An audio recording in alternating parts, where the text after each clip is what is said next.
Тази страна е почти невъзможно да бъде нападната с каквато и да е сила. Това е Швейцария, страна, която е останала извън всяка война в миналото. Какво прави Швейцария толкова трудна за нападение? Първо, Швейцария има естествена защита от Алпите.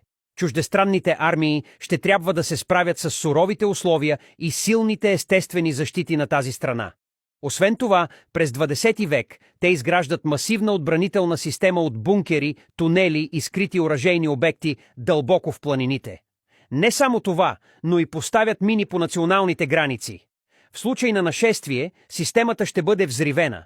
Швейцария поддържа политика на неутралитет. Те не участват в военни или политически съюзи, като НАТО или Европейския съюз.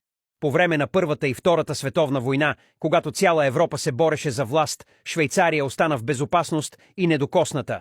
И накрая, Швейцария е място, което държи активите на много държави по света. Нахлуването в Швейцария може да доведе до загуба на международни активи. А България би ли издържала, ако избухне Трета световна война? Напишете в коментарите.